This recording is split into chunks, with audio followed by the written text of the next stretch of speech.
Hello, welcome to Toffee TV. This is the Toffee TV Everton podcast. This is another Nedcam podcast, and today we are doing it live in the flesh. Cameron is in the studio today. How are you? I'm alright, mate. I'm alright. Yourself? And I'm not too bad, to be honest. It's been worse. It's been recording this on a Tuesday, so we've had a bit of time to cry, digest, be angry, and just generally get over it.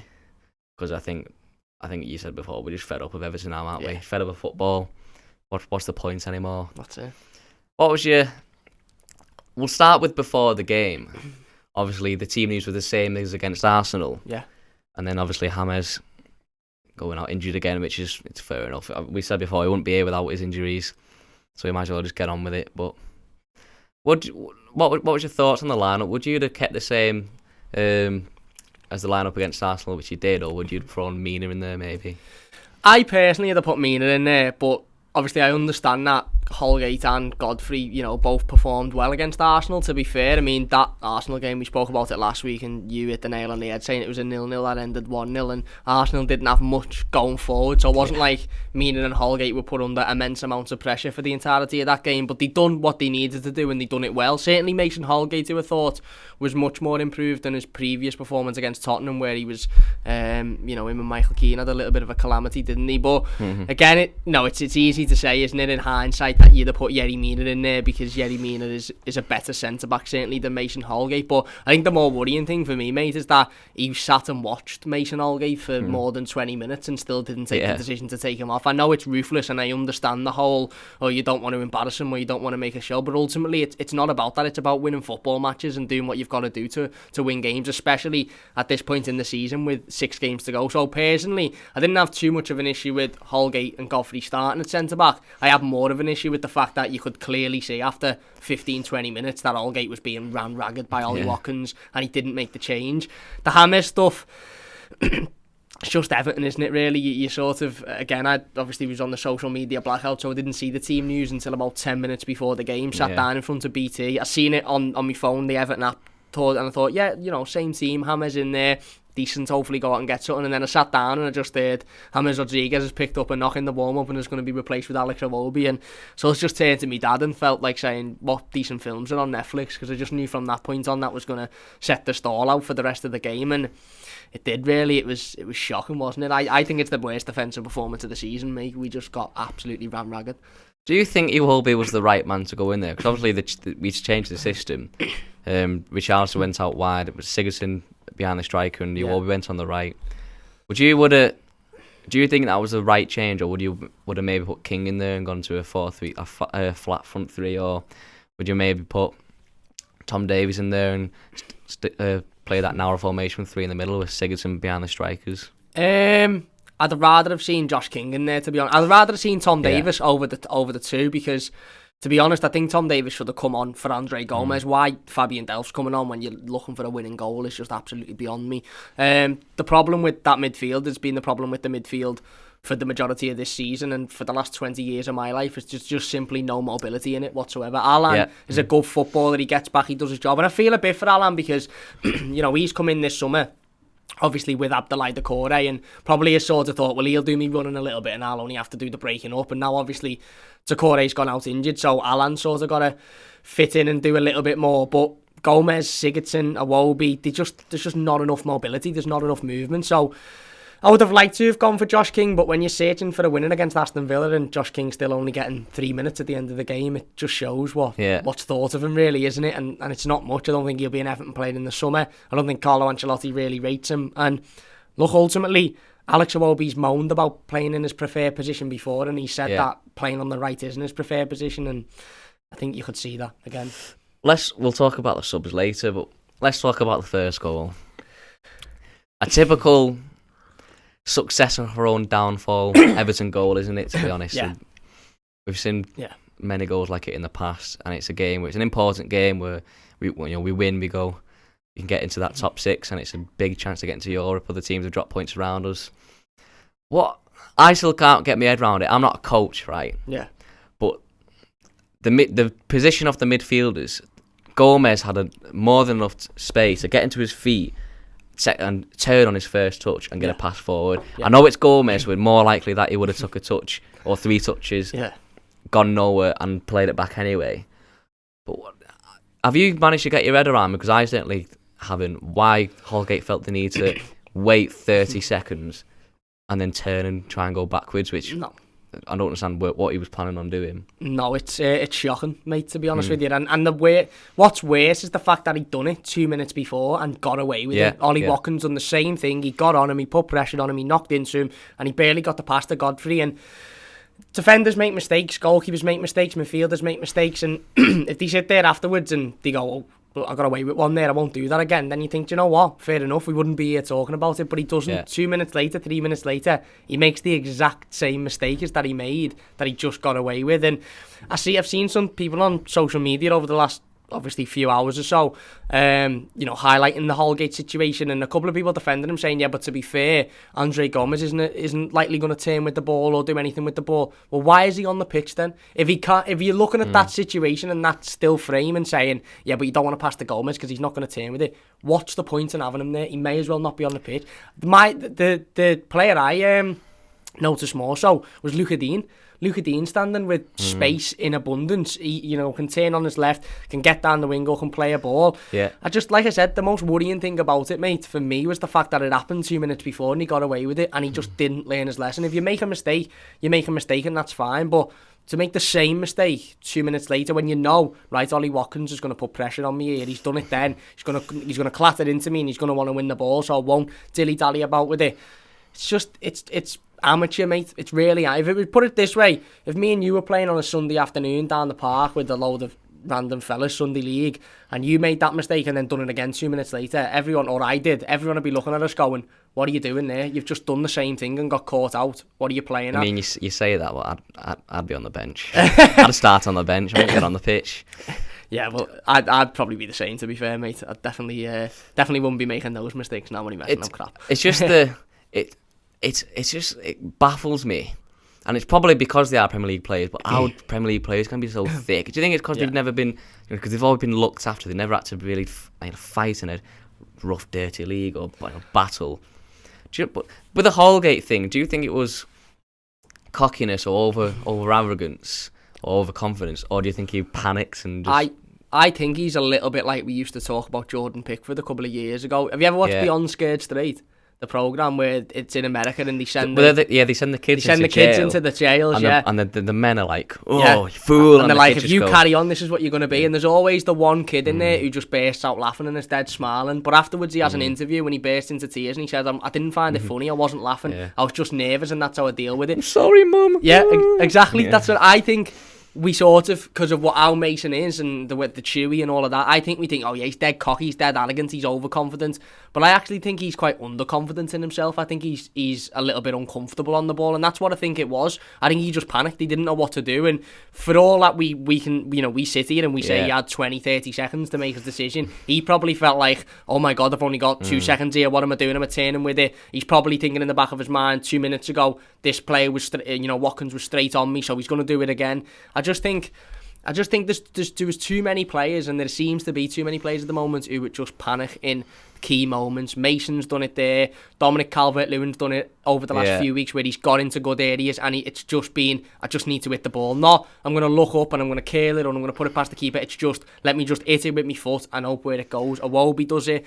I don't know. I don't think there's enough composure in this team, if I'm being honest. I really don't. I was going to say that I think one of our biggest problems, certainly at home this season, is the lack of discipline and lack of composure, especially on the ball. Players like Gomez. Yeah. It's almost as if Gomez is so surprised when there's a player running at him. Yeah.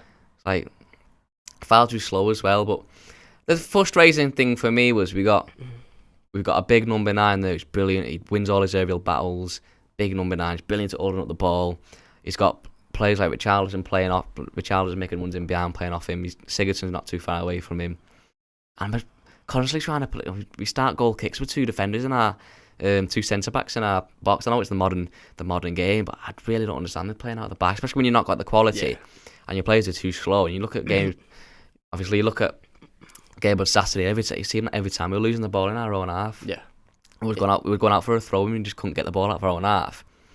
But look how many goals this season we've just like the one Dom scored. It come from just launching the ball up front. We got a corner from it. Just get the ball up to Dom and he'll win it. We've seen games against United at home where we just kept trying to play out the back. We were creating nothing.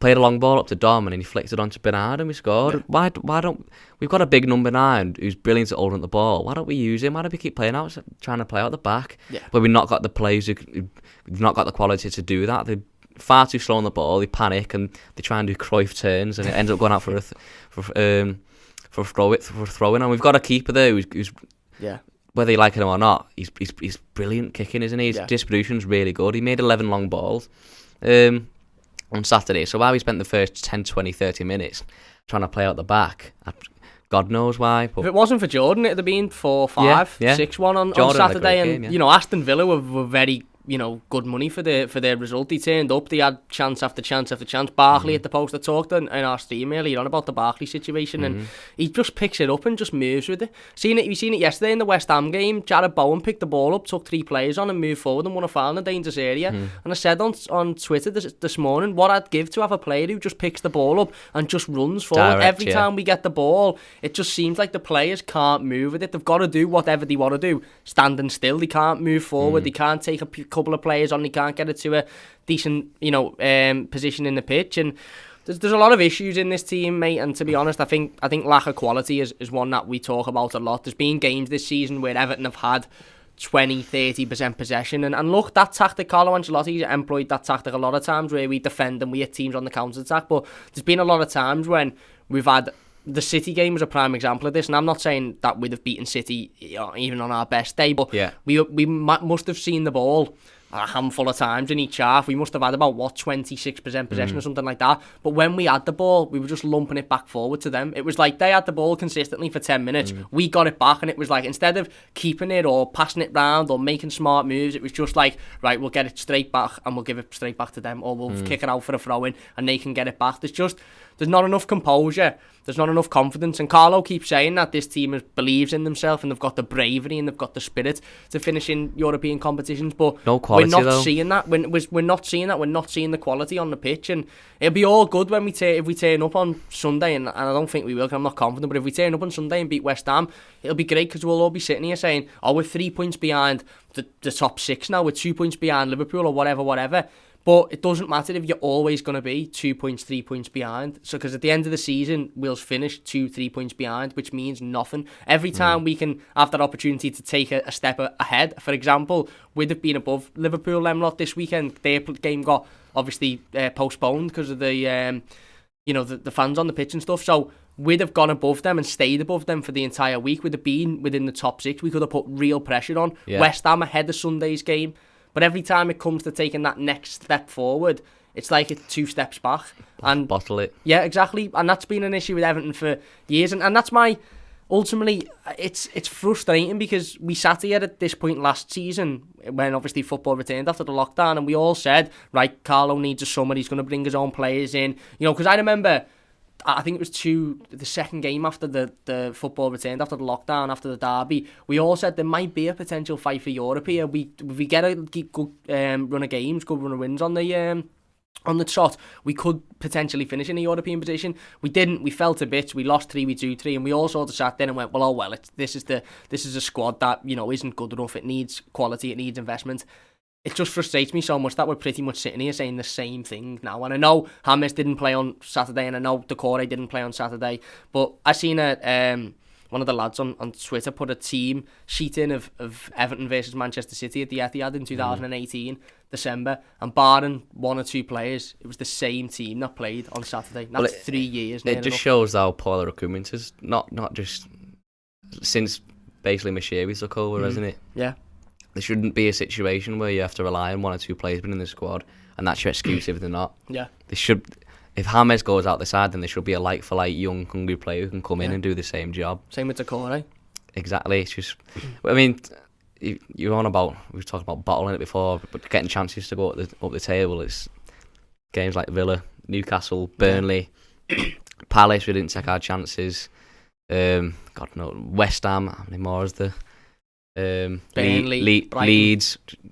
Amount of games we just bottled it, and then it seems like after every one of those games, social media posts, from the players, we'll do better next time. We know we have to do better, or we'll fight next time. We've got a big fight in our hands. Oh yeah, we want Europe. They might show a bit of bravery and a bit of fight, but I generally just don't think they've got the quality or the brains. I really think this is a thick team that's just not got the quality. But you look at the games we've lost this season. Manchester City, just for reference, have lost 4 games this season. Now Everton have you look at games that Everton have lost to teams that, I'm not saying you accept losing against, but teams that you think, they've got quality. So we've lost to City, sound, no big issue with that. One of the best teams in Europe. You're probably going to play in a Champions League final as long as they get through tonight. Manchester United, again, step ahead, much better than us. Chelsea away a couple of weeks ago, even with our away record, they were very resilient, good, strong team, and hadn't lost at that point in a month and a half since Tuchel has been there. That's 3 teams we've lost to this season that you'd say, and okay, we'll throw West Ham in there for argument's sake because they're having a good season. 4 teams we've lost to that you go, do you know what? In the grand scheme of things, it's not the end of the world. Every other game we've lost this season has been to sides that we're going into the game expecting to win. And this is the issue with Everton is if we, take 2 or 3 of those games, you might lose games that you don't expect to lose, a couple of them a season. That's sad. We'd still have less losses than Leicester and still be right in that race for top 3 or 4, never mind top 6. So if we'd have won the majority, even half of those games that we went into thinking, we should win here, we'd be comfortably sat in the top 6. Top and 4, it'd be maybe. Top 4, and it'd be a real fight. If we'd have won them all, we'd be challenging City for the league. Yeah. Not saying we would have, but and that's the issue, is that we're not sitting here saying, we beat Liverpool away from home at Anfield, first time in 22 years. We haven't lost to Spurs all season. Beat them away, drew with them at Goodison, drew with Man United at Old Trafford, beat Chelsea at home, beat Arsenal twice. The top teams in the league. The super elite teams. Super elite teams, the big, super greedy 6. We've done well against all season, except the 3 I mentioned before, which again isn't the end of the world. We lost to teams that have got more quality than us. Every other game we've lost this season has been sides that we all sit here after it and go, what's happened there then? Well, How have we done that? I think this has been our best away record in the Premier League. Yeah. Or any ever, I think, hasn't it? Or one of them. But also one of the worst home records. And I know fans come into it, of course. Obviously, probably won't be the same if fans are in the stadium, will it? But when you're seeing the same consistent crap every week at home, 1 win since December at home, 3 since October. Yeah. When you see the same crap at home all the time and not really any improvement, it's so worrying. And I just think, what did you make of that? I was going to touch on the subs, because I think some of the subs this year have just been poor. And that's possibly probably down to Ancelotti. I know the bench has been pretty crap all season because there's just lack of the quality in the side and plus injuries. What did you make on the substitutions on Saturday? I thought they were poor again, to be honest with you. I think, look, I sympathise a lot with Carlo Ancelotti. This is the worst squad of players he's ever inherited in his footballing career, and I understand that. And like you said, I get that when he's looking at his bench. There's not like he's got a lot of quality to pick from. It's not like when you look at City's bench and they've got whale beater after whale beater, so I get it.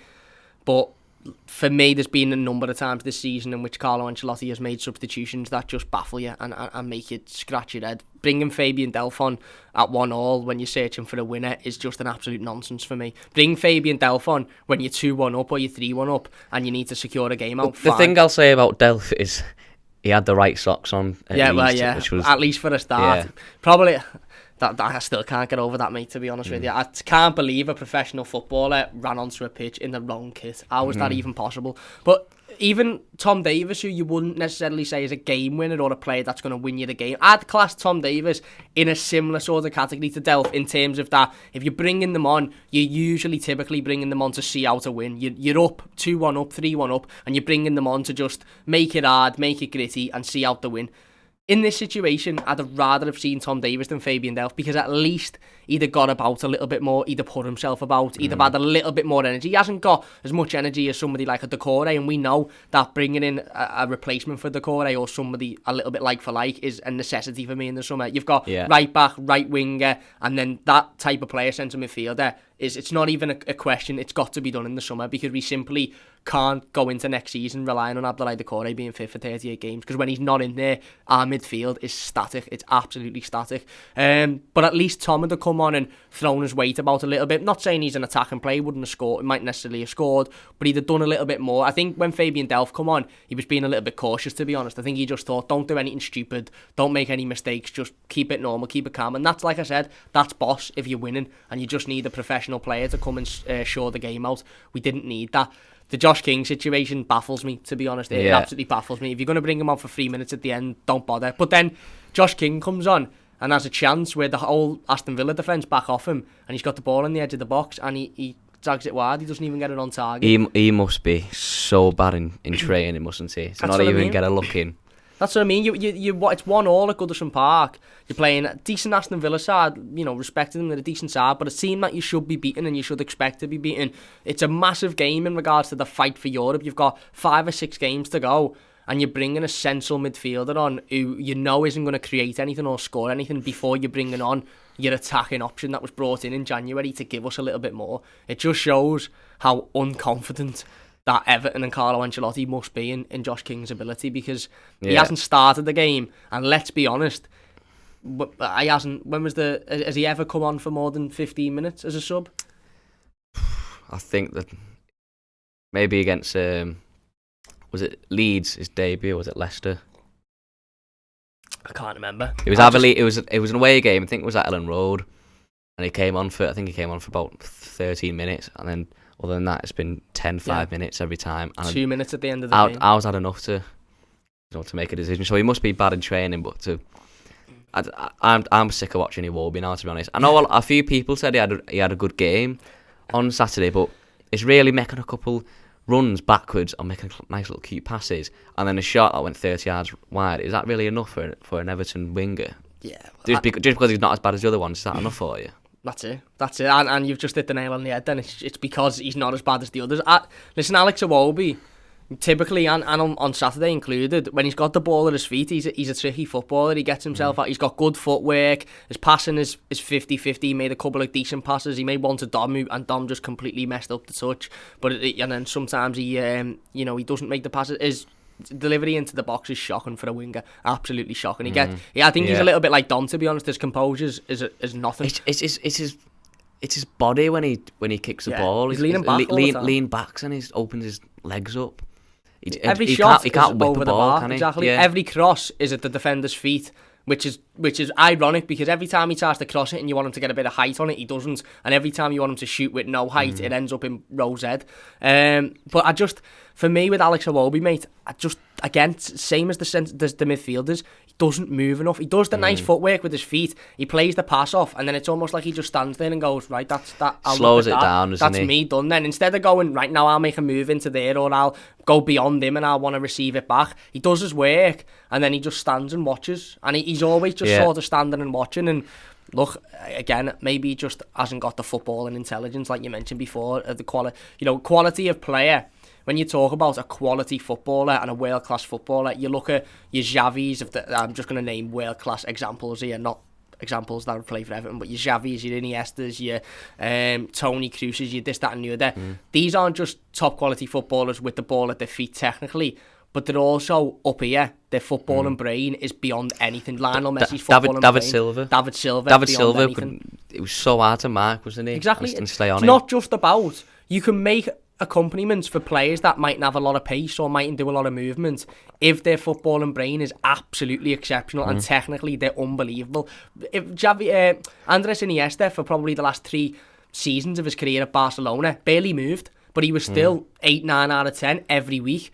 The problem is with Everton is we've got these players that barely move, but also don't have seem like they have that footballing intellect to get away with not doing that movement and get away with not taking that man on or getting beyond them or making that ball busting run. So I don't know. With Alex Iwobi, like I said, technically with the ball at his feet, and I have this conversation all the time, mate. We spoke about it last week. Andre Gomez, if you give him a ball and stood 10 yards away, you'd probably go, he's a decent footballer in him. Sigurdsson the same, Iwobi the same, but if you charged at him, he'd flap it, as proven at multiple occasions. Yeah, listen, they're a squad of individually good players, but they're not in the not in the right team, are they? If you've got a squad with James and Sigurdsson and Gomez, and they're all in the same team together, don't work. Those players would be great on their own with players like runners around them. Iwobi would be good in a team with other players that run and play the two all the time, sort of movement. But we've got all of them players in one team. in one team, and it doesn't work because they're all too slow and they're not disciplined enough. And I just don't think the quality's there. But you mentioned transfers before. I think you mentioned the right winger. We spoke about transfers before on the podcast, but obviously there's been some big, strong links in the past week or two. Obviously, there's been. We'll start with one rumour, which is not a transfer, but it's a possible contract signing of James Rodriguez, a possible extension. We spoke about it last week on the News Daily. We haven't really covered it, but do you think that's what do you think a new contract for James can bring to the club? Obviously when James signed, he signed on a 2-year deal with the option to extend for the third, and I think he will extend for the third. I think Carlo Ancelotti seems to believe that he's happy. I think Everton are happy with him. The issue is with James is we knew when he come in the summer that when he plays he's going to be absolutely exceptional, and he has been. It's not like we're sitting here, and this is ironic because the player I'm about to mention scored at Attic at the weekend, but it's not like we're sitting here and talking about like a Gareth Bale who has had a lot of chances for Spurs this season and not really done a lot in the majority of his games. Okay, he scored an Attic the other day, but barring that, most of the time he's been bang average. James, when he's on that pitch for Everton, some of the best numbers. Exactly, some of the best numbers in a long time for individual players at Everton Football Club. His creativity is unbelievable. His goals that he's scoring goals, he's assisting, he's playing players in. The amount of if Dominic Calvert-Lewin was composed in front of goal, and probably is the same with a couple of other players, Richarlison, James would probably have 2-3 times the amount of assists that he's currently got. The issue obviously is the injuries, which we knew coming into the club that he was going to have a lot of injuries. The one the other day was frustrating because obviously when you pick up an injury in pre-match training, it's not looking good. But look, ultimately, again, like you said, it's okay to have a James Rodriguez in your team if everybody else his energy and everybody else's intensity makes up for the fact that he mightn't have that much intensity, because his quality makes up for everybody else's lack of quality. But you can't have 4, 5, 6 James Rodriguez's in your team, and that's what Everton have got. Only that the other players aren't as good as James Rodriguez quality-wise. They're just, in terms of energy and stuff, they don't bring that either. So, listen, I think he will sign, and it'll be good, hopefully, but we need to fill. It will be good, but we need to fill the rest of the squad and the rest of the team with players that benefit James, that can run around him, that can do the work rate, and to unleash the best of James. Exactly. And like I said, I think he's happy. I think the club are happy with him. His numbers are very good. Yes, when he's injured, it's frustrating, and I get that. And it's frustrating when he's in the starting 11 and then it comes to the game and he's not starting. I understand that, I do. But I think what we also have to realise is we all sat here in the summer when he signed and sort of said to ourselves, this is a lad who hasn't played consistent football for 2 or 3 years. So if he plays 6 or 7 games on the bounce at the start of the season, don't be surprised if he gets an injury. What happened? He played 6 or 7 games on the bounce at the start of the season. He got an injury because at Real Madrid, he wasn't playing. Bayern Munich, obviously Bayern Munich a few years ago was probably the last time he really consistently played. So the hope is that, after he recovers from this current calf injury, that he can, start to get a little bit of fitness, and the fact he's played a lot this season going into next season will benefit him a little bit more. But he probably is going to continue to pick up injuries, but his quality is like I said, it's better than anybody else in the club, innit? By quite a significant amount. Absolutely. And just imagine what he can do when he can pick up the ball in a bit of space outside the box, and he's got a right back going there, a left back going there, and a right winger going there, left winger going there, and then striker in the middle of the box. But obviously another rumour we've been seeing quite a lot, and obviously it's each of their own what your opinion is, but Philippe Coutinho, and I've seen a lot of fans get really excited about it.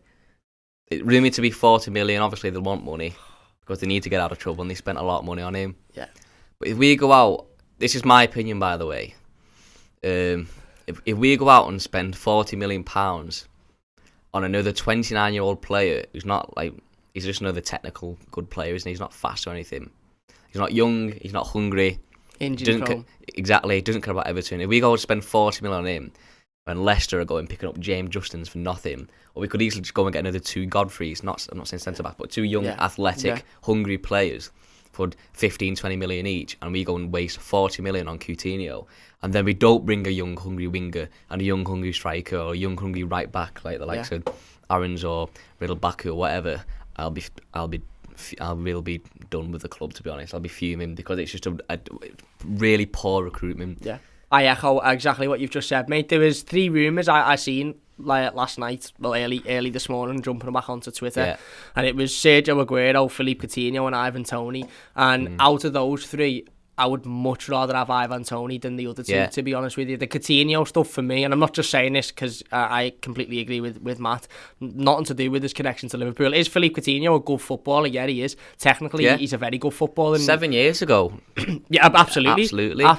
He's a very good footballer. He's got Premier League experience, and yeah, that's all brilliant. But as Matt said, 29 years old, had constant injuries over the last sort of couple of years or so. Still got the ability in the odd game. We saw that in the Champions League semi-final, was it last year, against Barcelona for Bayern Munich. You know, good player, but he's going to be a good player that comes in for £40 million, that gets paid probably 150 grand a week and might play 15 times in a season. Yeah. It's exactly what we don't need at Everton at the moment. James has worked, but we've also seen the flip side of fans being frustrated with James through his injuries and how much he's getting paid, and the fact that, you know, he spends 6 weeks out injured, he plays once to miss 5 games. That's exactly what we'd be getting if we brought in Philippe Coutinho. It's exactly what we'd be getting if we brought in Sergio Aguero. Is he one of the best strikers to ever grace the Premier League? Absolutely, he's a legend of the Premier League. He's brilliant, and if he plays 7 times, he'll probably score 10 goals, but that's the point. He's only going to play 7 times because he'll spend the rest of the time out injured.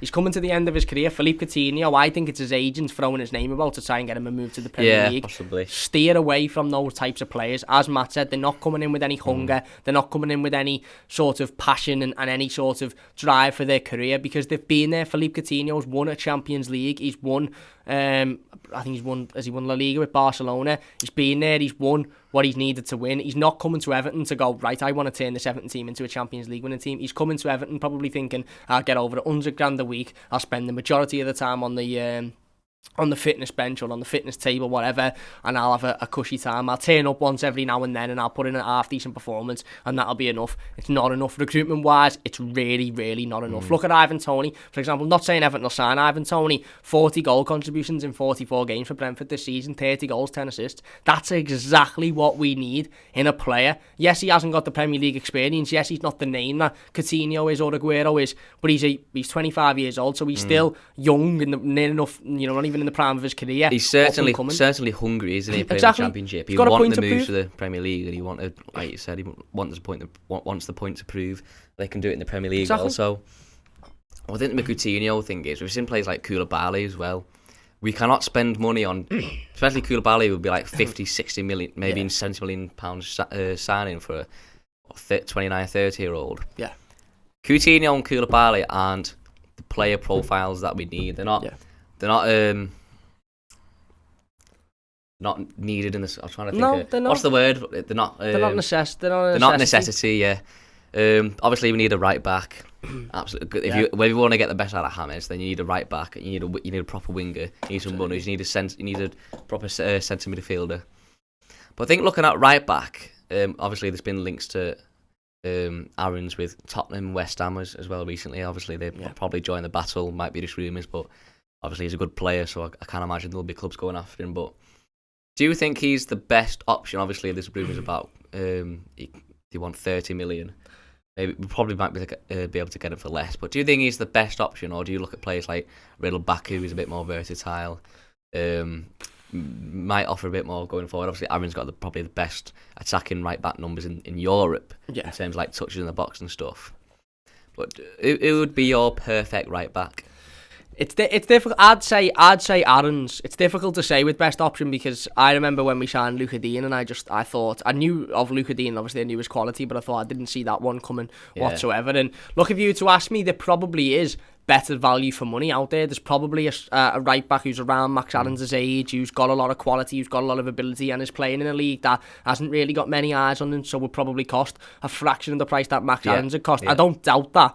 But I think with Max Adams, what you're getting is, you're getting that Premier League experience already. He's had one season in the Premier League before and he performed really well. Like you said, you're getting that, you know, the numbers that he brings in are absolutely unbelievable. You've also got the rapport with Ben Godfrey, which is important. You know, I know some people might say, oh, you know, so what, he knows Ben Godfrey, etc. But that means he's already got a player in there who we can go to on the first day of training, or who we can say, look, introduce me to this, that, the other, what's going on at the club. He's got somebody that can put his arm around him and take him under his wing. I think, look, Max Adams would cost an awful lot of money. Of course he would, because he's in the spotlight. He's there. He's played in the Premier League before. Like you said, his numbers are unbelievable. He's just been promoted with Norwich, so there is going to be a lot of teams that have got eyes on Max Adams, and maybe that'll put Marcel Brands off. Maybe Marcel Brands will go, but you know what? There's a lad here in Germany or in France who is just as good as Max Adams, just as young, and will cost us a lot less money, and that's, you know, that's fine if we sign that said player and they, you know, come and turn up to be absolutely unbelievable, and that's great. If we sign them and they turn out to be crap and Max Adams goes to Tottenham and runs the show, then there'll be people saying, why didn't you just sign Max Adams? So I get that there's probably better value for money out there. I don't know off the top of my head, because like I said, you know, when Marcel Brands brought in Niels Nkunku, who again I know hasn't obviously had a lot of game time this season, but when he's played he's looked good. I didn't know much about Niels Nkunku whatsoever, and he come in and he's looked really exciting. When we brought in Ben Godfrey, I knew he'd had a season at Norwich, but I thought £20 million for the centre-back who's just been relegated, yet he's come in and been our player of the season this season. So I think Max Adams is the easier option, safer option, and I think maybe Everton will look at him and go, you know what, you know, maybe he's the type of player that we need. He's the type of profile that we need, and he is. We need, like you said, we need more young, hungry players that are going to come in with a point of view. We're going to want to come in and, you know, change this Everton team. I mean, in terms of the Coutinho stuff, look at what we need in this Everton team. We need energy, we need pace, we need somebody that can take players on, knock the ball past players. We don't need another technically good central midfielder who doesn't move an awful lot. And I'm not saying Coutinho doesn't move an awful lot, as you know, like the rest of our midfield do, but he hasn't really got that dying pace that we need for players to knock it past the player and take players on and create chances. He hasn't got that, so he's exactly what we don't need in this Everton team. Not saying he's not a good player, but he's not what we need. Max Adams is what we need. There probably is better value for money out there, but maybe we just bite the bullet with this one and say, do you know what, we'll spend the money and we'll go out and get one of the best young right backs in European football at the moment. Yeah, and I think the thing with Max Adams is he's played in the Premier League last season. He's part of the best Championship side that the EFL's probably seen. The Norwich side he's playing now is a really good Norwich side. Obviously, he looked good in the Premier League last season. Young, athletic, really good going forward, pretty good defensively.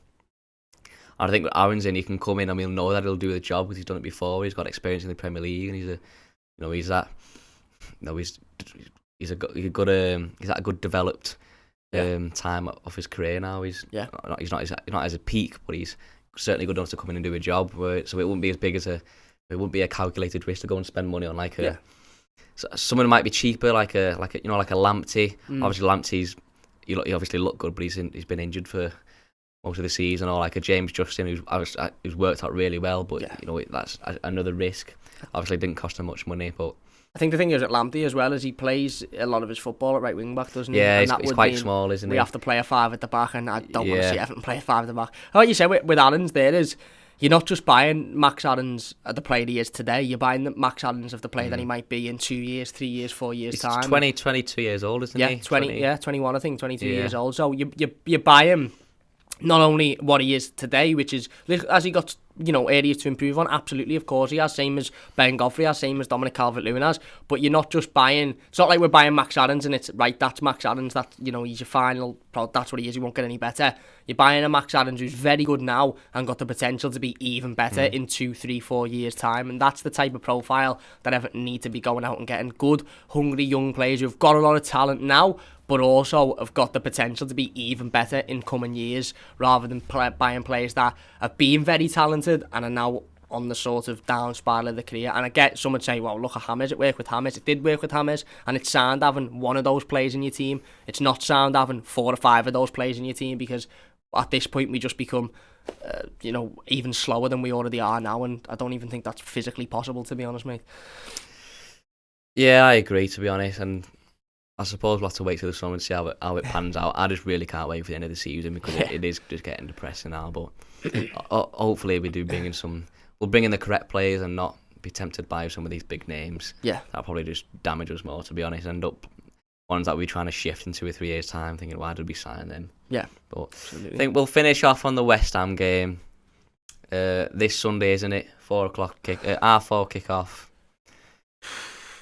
Not feeling confident. I look at our fixtures now and I'm thinking, before the Villa game, I was thinking, yeah, we can get 12 points here. I only think we'll put 3 or 4 points, or 6 points maybe. 2 home games left. And to be honest, the home game's probably the tougher game. Yeah. I'll back us more at Etihad, to be honest. Yeah.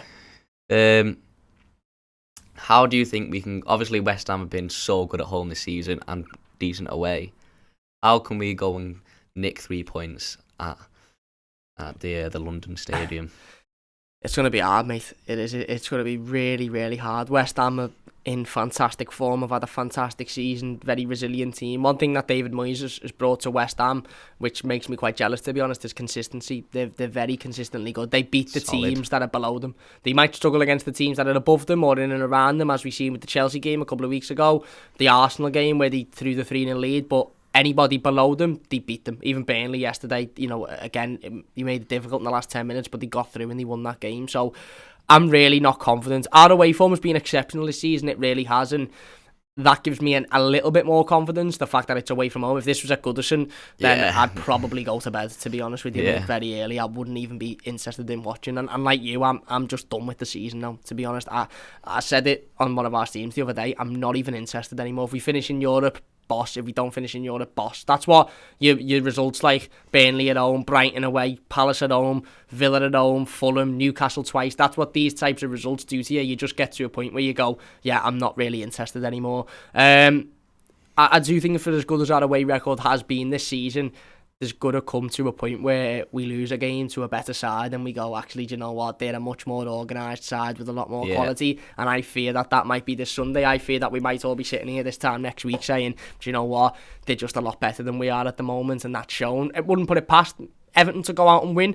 West Ham have looked shaky at times. Typically when they go ahead and they get the lead and then, a team's knock one back. I mean, last night against Burnley got one back and they sort of... they went a little bit shaky. I think Burnley went 1 up, but in the last sort of 10 or 15 minutes, Burnley were pushing for the equaliser, doing it with Arsenal the other week. I can't remember who it was, doing it with someone else. So I wouldn't put it past me for Everton to go out there and put a performance in and get a result, but arguably that adds even more frustration to the season, because then you're thinking, why couldn't you turn up and do that against an Aston Villa side that you would have beaten if you'd have turned up and showed a bit of fight? But I just worry that we'll be sitting here on Monday, despite how good our away record is, and just saying, they're a much better side. They showed a lot more quality. They showed a lot more organisation. Discipline, I think, is a big word. I think they're a very disciplined squad, very disciplined group of players.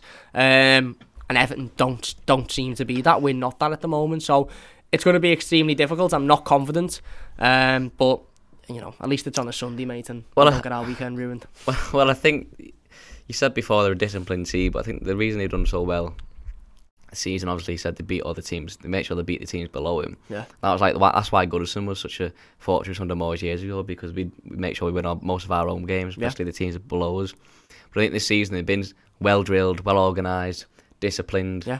And they've also had the squads. They've kept the skeleton all season. They've played the same system more or less. Players like Declan Rice and Souček played next to each other for 30 games in a row before Declan Rice went out injured. But they managed to put a like-for-like player. And obviously this season, we had so many injuries and not really had like-for-like players that we're constantly changing the system to try and tactically grind out wins. But I think West Ham's, they've been so well-drilled and well-organised that they've done really well. So fair play to them. But I'm normally optimistic, aren't I? And you can't, after getting beat at home by Villa and losing another home game, you can't blame me for not being confident. So I think we'll finish on the score prediction. I'm gonna say 1-0 West Ham.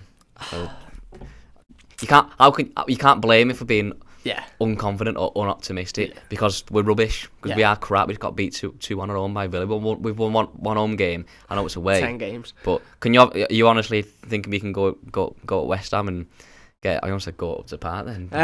Years ago. Do you think we can go up there and get 3 points? And we might do, but I'm not feeling confident. How about you? Yeah, I'm going to go 1-1. I'm the same, mate. I'm not feeling confident at all. I just think they will come to a point where, even for as good as our away form is, we'll sit there and go, do you know what, they were just a better team and they performed a lot better than we did, and I feel like it might be this game. I'll go 1-1, maybe get a sneaky draw, take a point from there, but look, ultimately, this is what Everton does to us, doesn't it? It dejects us of all sort of hope and all sort of belief. And biggest letdowns. To say we're 5-6 games away from the end of the season, and mathematically, take away all of the results and the performances, mathematically, we are still within a fight for Europe if teams drop points and we can pick up points. To say that that's where we are and we're all sort of sitting here thinking, it doesn't, who's bothered really, because ultimately we're only going to get disappointed anyway. It just shows what Everton do to you, doesn't it? And I'm probably going to go with 1-1, maybe take a sneaky point, but I'm not looking forward to it, to be honest. I'd rather it be away. If we were at home, I think we'd get trashed. But Carlo has to make some big decisions now, and by big decisions I mean these players that don't impact games of football whatsoever can't be playing for Everton. Get them out. The summer, it's a massive summer now. We can't be having players that are in there because they're professional and they turn up for training every week and they're dead sound in the changing room. That's bosh, yeah. Meet them in the street, great, shake their hand and go, he's dead sound, he's a lovely fella. Nothing against them as people, but that doesn't warrant being in this Everton team week in, week out in the Premier League. If you're not a good footballer, you shouldn't be in there, no matter how nice you are or how well you're playing training. Well, it's a football club. That's it. And we focus far too much on other things. Some of the other stuff that we do is great. Everything in the community. Absolutely. But we're a football club. Stop absolutely piss-footing around with these rubbish players. Get them out the door and get some proper quality in. Absolutely.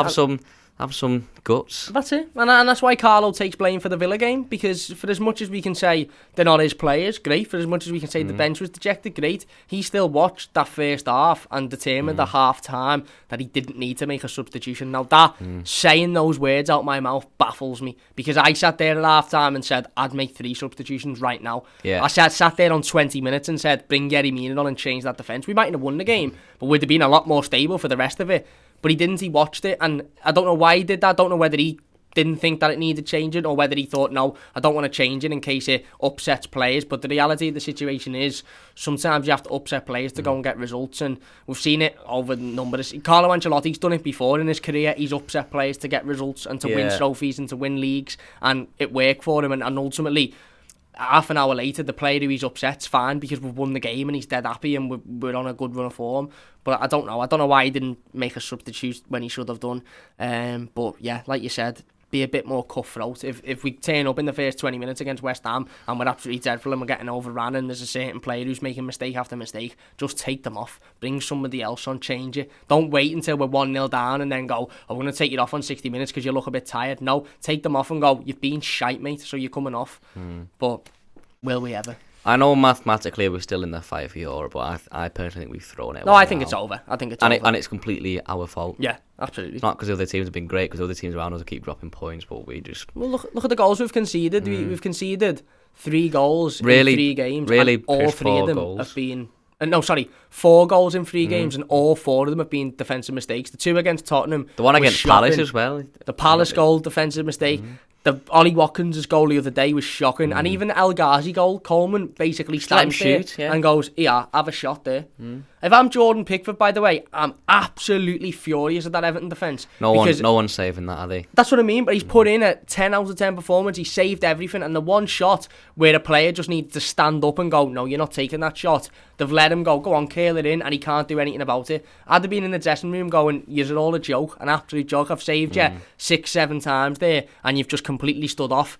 Okay, El Ghazi's not world class or one of the best players in the world, but he's obviously got the ability to curl it in. Another frustrating thing before we finish, mate, on that is, why don't we have any players that do that? Why don't we have any players that can stand on the edge of the box? Barring Hammers, who we've already talked about. Nobody else just stands and goes, "I'm going to curl this one front corner." Every time we have a shot, it lands in my backyard. You'd think so with some of the money we've spent on players like Iwobi, and then you see Iwobi shot outside the box that went out the stadium. That's it. Well, I said on the instant match reaction, El Ghazi is probably one of Villa's best players, and a Villa fan commented and said he's not even in the top 10 best players. Now, Aston Villa, a decent club, a decent team, but let's be honest, a mid-table Premier League team, if their 10th best player can do that, then how haven't Everton got more than one player in the starting 11 that can do that? We don't score many goals from outside the box, do we? We don't score many goals unless it's from 5 yards out or headers. I think only Hammers scored outside the box this season. Yeah, Leicester he did, didn't he? Yeah. Richarlison scored outside the box against Leicester didn't he? away, yeah. Took a deflection, didn't it? Massive deflection. Sigurdsson scored against Blackpool in pre-season with a free kick. Well, that's it. Well, our goals, the majority of them have come from that 6. I think Dominic Calvert-Lewin hasn't scored a goal from further than 10 yards this season. But that's because of the type of players he's poacher, and we're brilliant on set pieces. So why don't we get down the wing and whip balls in the box? Exactly. You play to his strength. Stop trying to, because Sim's dropping so deep just to get a touch on the ball. Exactly, and that's Give fine. Him the chances. That's fine for Dom if he's going to score all of his goals from 5-6 yards out. That's great. But sometimes you won't be able to do that because, like you said, teams will defend against it or teams will suss it out quickly. So then you need a plan B, a plan C. You need to then say, right, you're good from outside the box here, so you take us. Gylfi Sigurdsson typically is a very good striker of the ball from outside the box, yet he must shoot once every 15 games. Say to Gylfi Sigurdsson, right, they're marking Dom out the game a little bit here. He can't get the space in the 6-yard box. So when you get it 20 yards out, lace your foot through it. Say the same to Hammers. We seem to just have plan. If it falls to Dom in the 6-yard box, he'll score, and if not, then we won't score, and that's it. Hopefully, we get someone in the summer who can do everything, because this squad, I'm fed up watching this squad. Who really cares about what happens at the end of the season now? We've thrown away Europe, so who cares about West Ham? Beat the Chasers is back on, so yeah, exactly. Let's just hurry up and get to the summer and start fresh and get some new signings in, then we can all get our hopes up again, and then get them destroyed again like we did probably last season. Sat here next season going, let's just wait till the summer. Yeah, same situation. Hopefully finish top 10 next season. Yeah. At least we beat Liverpool and Anfield this season, I mean. Yeah, there's a positive to we got the iconic picture and the iconic mouse mat out of it. So, there you go. Thank you very much for listening to the Toffee TV Everton podcast. Thanks for Cam for coming in. Cam will be back next week. Probably do some shows with us today also. Make sure you check out his channel at The Mighty Blues on YouTube. If you want more Toffee TV videos, including live exclusive videos, every day we go live, so head over to Patreon. It's very fun. Get involved. So thanks very much for watching, and we'll see you later.